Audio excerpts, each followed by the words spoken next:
I'm gonna cast some of the gray parts of the Monte Carlo LS clip, and let me get some of that stuff that's already cast. That's gonna be these parts, like the front clip and the rear bumper and the mirrors, the side mirrors, and of course the grill. That's what I'm gonna cast right now. What I have over here is the Smooth Cast 300, really good stuff. I mixed it with some slight drop of So Strong black pigment, and I already mix it in this bottle, which is really convenient. I always do that. It's much easier to use that way. So I mixed 9 grams of part B, and I mixed a little bit more of part A. I'm gonna stir it with the stick. I mean, there's no rocket science going on here. It's pretty easy, pretty straightforward.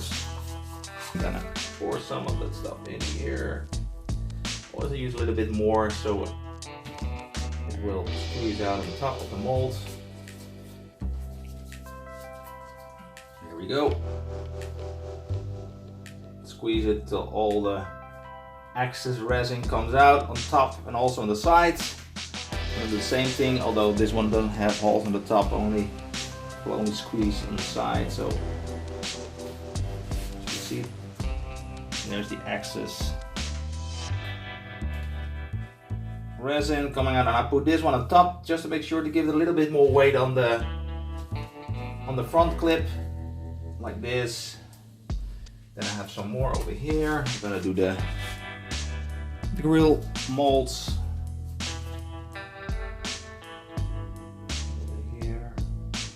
Over here.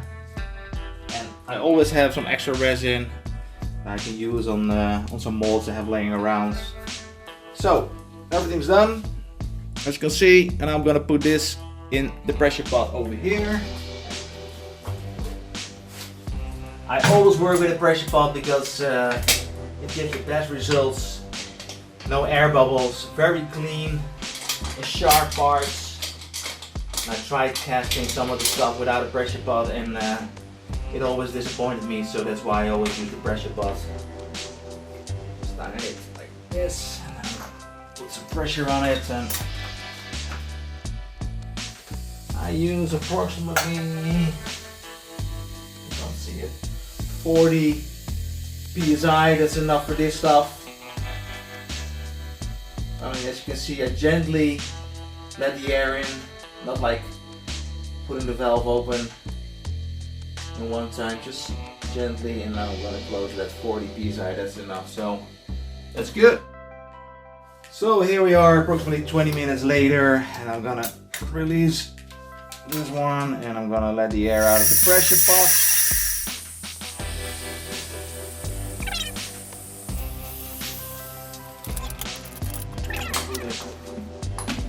Over here, so I can show you nice. As you can see, I squeeze the mold on the bottom. There it is, rear bumper. You can carefully remove it, and here it is. Looks pretty good, needs to be cleaned though. Remove some of the flesh, but looks really good. Now let's go to the... These ones you have to be really careful because these molds are really delicate because of the fine detail, and this also looks very good. As you can see, sharp.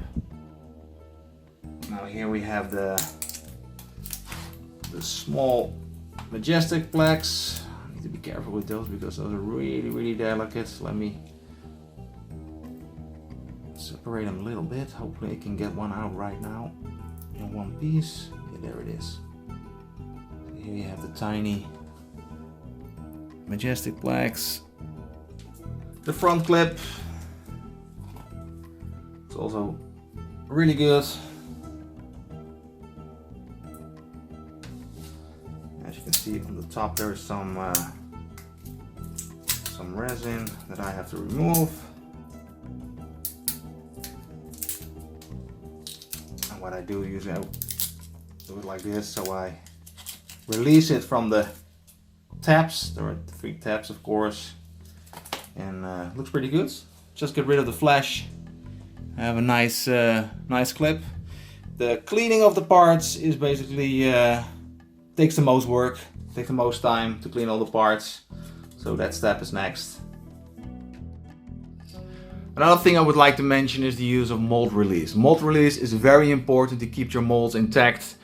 It's pretty much a mold saver, so to speak. So if you want to use your molds for a very long period of time, I definitely advise you to use mold release. This is a water soluble mold release made by Acmos. That means it will dissolve in water, which is really convenient for the end user. I mean, you only have to use some dishing soap and some tap water to clean your parts, and that's it. With the other mold release stuff, which is mostly silicone based, it's kind of difficult to remove all of the silicone resin or residue that's on the parts.